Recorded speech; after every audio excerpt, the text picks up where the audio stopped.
መቼ ነው የምትፈርደው? አትፈርድም እንዴ? ግፍ እያየህ ወደ ሐሳብ ካመጣኝ በኋላ ለምንድን ነው የምትጫወተው? ለምንድን ነው የማትነግረኝ? የት አለ? እኔ እንደዚህ አንተን ብዬ ወጥቼ ለምንድን ነው የምራበው? ለምንድን ነው የምቸገረው? ልጆቼ ለምንድን ነው ግርግዳ የሚጠይቁኝ? ግርግዳ የሌለው ቤት ውስጥ ቁጭ ብዬ ከደመና ውስጥ እንደዚህ አይነት ጣት ወጣ። ልቅ ጣት ደሳኝ ይዛው ተንበረከኩበት ጠጠር ላይ ያቺ መጣና ደስ ይወጣ። አንድ ነገር ቢትንስ በለኝ ወይዞ ወይ በለኝ። ለምንድን ነው ዝም የምንለው? እግዚአብሔር እንዲናገር ነው። አንዳንድ ጊዜ እኮ ዝም የሚባልበት ቦታ ከባድ ነው። ዕንባቆም ላይ እንሂድና ምዕራፍ 1 ከ2 እስከ 4 እናነባለን። ለምንድን ነው በቤት ፍርድ የጎደለው ብሎ ስለ ቤቱ ይጠይቃል። ምዕራፍ 1 ከቁጥር 2 ጀምሮ አቤቱ እኔ ስጮህ የማትሰማው እስከ መቼ ነው? ዕንባቆም እየጮኸ ነው። የነፍስ ጥያቄ በግል ላለው ጥያቄ መልስ ይሰጣል እግዚአብሔር። እስከ መቼ ነው የማትሰማው? ጮሃለሁ አንተ ደግሞ አትሰማም። ጩህ ወደ እኔ እኔም ሰማሃለሁ የምትል አምላክ ነህ። እንደዚህ የሆነባችሁ ሰዎች አላችሁ፣ እየጮኻችሁ ዝም ያላችሁ። ዕንባቆም በቃ ጮኸ፣ አልሰማኝም። ስለ ግፍ ወደ አንተ እጮሃለሁ፣ አንተም አታድንም። ግፍ አለ አያለው ግፉን። ኧረ እግዚአብሔር ወይ የት ነህ ብዬ ስጮህ አንተ ለግፉ ምንም አታድንም። በደልን ስለምን አሳየኸኝ? ለምንድን ነው በደል የምታሳየኝ? ለምን እኔ አይቼ ዝም እንደማለል ታውቃለህ። ጮሃለሁ አንተም አትመልስ ከሆነ ለምንድን ነው በደል የምታሳየኝ? በደሉን ለምንድን ነው የምታሳየኝ? ለምን አሳየኸኝ? ጠማምነትስ ስለምን እመለከታለሁ? ኃይለኛ ጠማምነት እያየ ነው ሰውዬ። እመለከታለሁ። ጥፋትና ግፍ በፊቴ ነው። ጠብና ክርክር ይነሳሉ። ግፍ አለ፣ በደል አለ፣ ብዙ ነገር ነው ያለው። ክርክር አለ። እነዚህ ሁሉ ይነሳሉ። ጠብና ክርክር ይነሳሉ። ስለዚህ ሕግ ላልቷል። ሕግ ደግሞ ላልቷል። በሕግ እንኳን እንዳይዳኝ ሕጉ ላልቷል። ሕጉ ከነበረበት ቦታ ወርዷል። ሰዎች አውርደው ሕጉን አላልተውታል፣ አበላሽተውታል። እንደሚመቻቸው ቃኝተውታል። ሕጉ ላልቷል። እግዚአብሔር እንዳስቀመጠው እንደዛው አይደለም። ሕጉ ቅኝቱ ፈርሷል። ሕግ ላልቷል። ፍርድም ድል ነስቶ አይወጣም። ፍርድ ድል ነስቶ አይወጣም። ድል ነስቶ አይወጣም። ኃጢአተኛ ጻድቅን ይከባል። ስለዚህ ፍርድ ጠማማ ሆኖ ይወጣል። የሚገርም ነው። የማየው ነገር ኃጢአተኛና ጻድቅ ለክርክር ይገባሉ። ኃጢአተኛ አሸንፎ ይወጣል ሲባል ፍርዱ ላልቷል። ግፍ ታሳየኛለህ፣ መከራ ታሳየኛለህ፣ ችግር ታሳየኛለህ። ስጮ ደግሞ አትሰማኝም። እስከ መቼ ድረስ ነው? እስከ መቼ ድረስ ነው ኃጢአተኛው ጻድቁን እያዋጣው እያሸነፈው እየረታው የሚኖረው? ሕጉ ላልቶ፣ ሕጉ እንደዚህ ተበላሽቶ፣ እንደዚህ አልነበረም ሕጉ መሆን የነበረበት። ግን ሕጉ ላልቶ ተበላሽቶ እንደዚህ ሆኗል። እስከ መቼ ነው ማትሰማኝ? ይገርማችሁ እንዴት አይነት ስቃይ ውስጥ እንደነበር ሰው ዝም ይላል። አንተ እየጮህን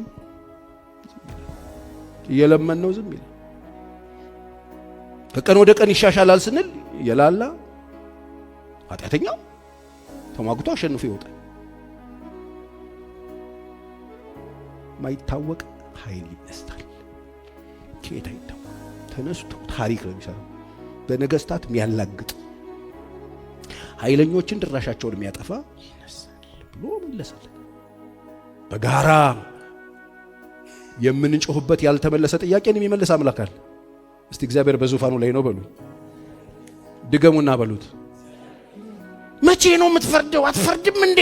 ግፍ እያየህ የግፍ ኃጢአት ነበር ይለናል። ግፍ ነበረ፣ ሀገሩ ላይ ግፍ ነበር። ዛሬ እንደምናየው ግፍ ነበር። የበደል ኃጢአት ነበር። በደል በጣም ይሰራ ነበር።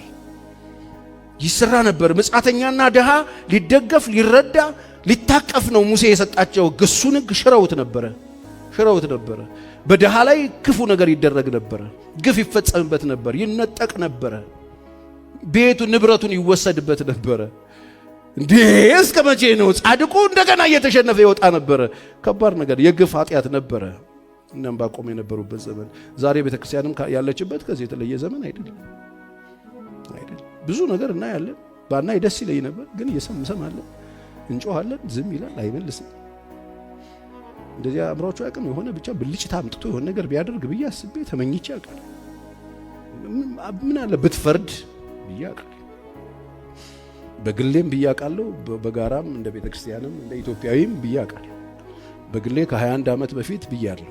2 ልጆቼ ሕፃናት በነበሩበት ጊዜ ብያለሁ። ኃይለኛ መከራ ውስጥ እያለፍኩኝ መቼ ነው እንዴ በጽድቅ ነው አንተን ብዬ ነው የወጣሁት፣ አገለግልሃለሁ ብዬ ነው የወጣሁት። አንተን ጠርተኸኝ አመጣኸኝ፣ እኔ ፈልጌ አይደለም አንተን የፈለግከኝ። ወደ ሐሳብህ ካመጣኸኝ በኋላ ለምንድን ነው የምትጫወትብኝ? ለምንድን ነው ማትነግረኝ? ልታደርግ የፈለግከውን ከመከራ ወደ መከራ፣ ነገ ይነጋል ስል እየጨለመ ይሻሻላል ስል እየባሰ በሚሄድበት ጊዜ ደግሞ ሌላ አንድ ወዳጄን አምጥቶ አጠገቤ፣ ጓደኛዬ የቅርቤ የምለው አብሮኝ የነበረ በቅርብ አየው የነበረ አመፀኛ፣ ኃጢአተኛ፣ ሌባ፣ እሱ ደግሞ በየቀኑ ይሳካለታል። ከሚያስበው በላይ ነገሮች ያደርግ። በየሳምንቱ በግ እያረደ ይበላል። ኑሮ በጣም ነው የሚሻሻለው። ምቀኛ ምናምን እንዳትሉኝ፣ እንደ ሰው ስራውን ስለማይ ቆይ ኃጢአተኛ እንደዚህ እየኖረ እኔ በጽድቅ አንተም ብዬ እኔ ከመርካቶ መጥቼ ከዛ ከከባዱ ሰፈር መጥቼ ብዙ ነገር ማቅሰውዬ ለምን ነው የምቸገረው? ለምን ነው የምራበው? ለምን ነው የምጠማው? ይህን ጥያቄ እንድጠይቅ ያደፋፈረኝ ኤርሚያስ ነው። አደፋፍሮ እዚህ ውስጥ የከተተኝ ነብዩ ኤርሚያስ መጽሐፍ ቅዱስ እያጠናው 12ኛው ምዕራፍ ላይ ሲደርስ እንደሱ ሲጠይቅ አየሁት። እንዴ ይቻላል እንደዚህ ብጠይቅ ብዬ እንደሱ ተንበረከኩና የታለ እስከ መቼ ድረስ ነው? በቅርቤ ያለውን ነው የምጠይቀው። እኔ እንደዚህ አንተን ብዬ ወጥቼ ለምንድን ነው የምራበው? ለምንድን ነው የምቸገረው? ልጆቼ ለምንድን ነው ግርግዳ የሚጠይቁኝ? ግርግዳ የሌለው ቤት ውስጥ ቁጭ ብዬ እንዴ ለምንድን ነው እስከ መቼ ድረስ ነው ምናምን ስል ጌታ አንድ ነገር አሳየኝ። ራእይ አየሁ። ከደመና ውስጥ እንደዚህ አይነት ጣት ወጣ። ልቅጣት ደሳኝ እዛው ተንበረከኩበት ጠጠር ላይ እግዚአብሔር ሆይ ምን ልትጽፍ ነው ስል ወጣ። ከጥቂት ደቂቃ በኋላ ከደመና ውስጥ ሌላ አፍ ነገር ወጣ። እያየሁት ምን ሊያወራ የሆነ ነገር ንገረኝ። አውራ ያቺ ወጣና ደስ ወጣ። አልፈልግም ምን የሆነ ነገር ጻፍ ወይ በልልኝ። ምን በል ማለት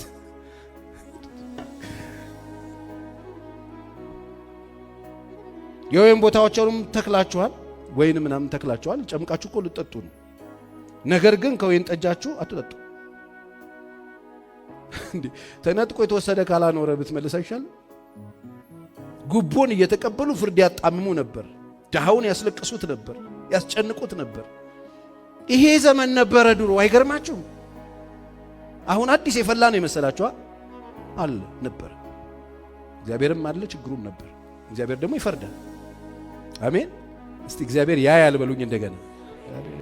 ክፉ ዘመን ነውና ስሙ በደንብ መልሱ። በዚያን ዘመን አስተዋይ የሚሆን ምን ይበል ነው የሚለው? ለምን ካላችሁ እግዚአብሔር ስለሚገባ፣ እግዚአብሔር ስለሚሰራ።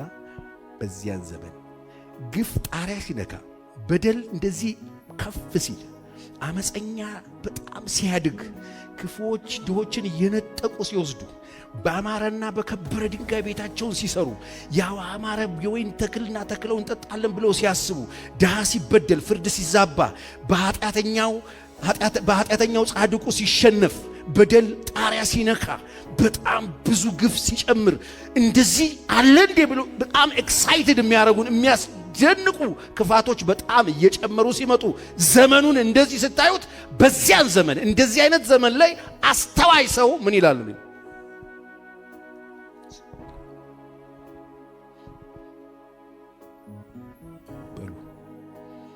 ለምንድን ነው ዝም የምንለው?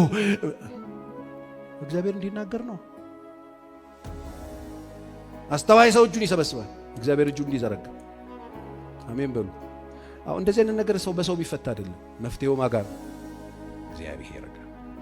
በእስራኤል ቤት በኪዳኑ ቤት የሙሴ ሕግ በነበራቸው ሰዎች ዘንድ ሕግ አላልተው ሲያጨማልቁ፣ ፍርድን ሲያዛቡ፣ ሲያምታቱ፣ ሲያጨማልቁት፣ ግፍ ሲጨምር፣ በጣም እየጨመረ ሲመጣ፣ አመጽ በጣም እየጨመረ ሲመጣ፣ በዚያን ጊዜ አስተዋይ ምን ይበል ነው?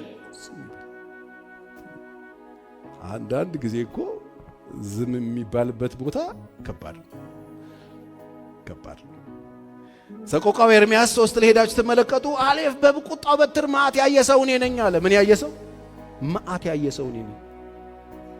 ማት ያየ ሰው እኔ ነኝ። ቀድመው ሞቶ እንደነበሩ ሰዎች ወደ ጨለማ መርቶ ወሰደኝ፣ ባድማ አደረገኝ፣ ገነጣጠለኝ።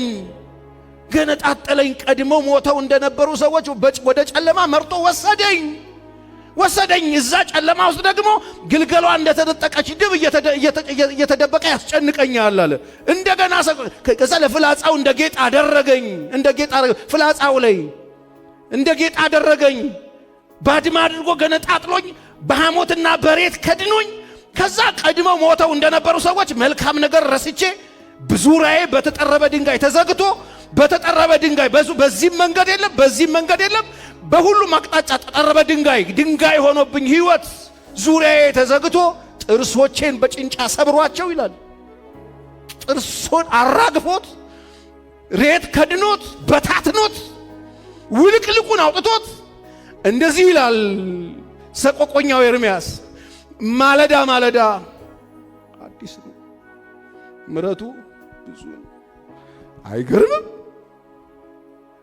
የሆነ እኮ የጠገበ ዘማሪ አይደለም ይሄን እያለ ያለው የተገነጣጠለ ሰውዬ። ምሕረቱ ብዙ ነው፣ ማለዳ አዲስ ነው፣ ታማኝነቱ ብዙ ነው። ሰው ይላል ሰው በታናሽነቱ ቀንበር ቢሸከም መልካም ነው፣ እሱ አሸክሞታልና አርፎ ይቀመጥ። ሰው ዝም ብሎ የእግዚአብሔርን ማዳን ተስፋ ቢያደርግ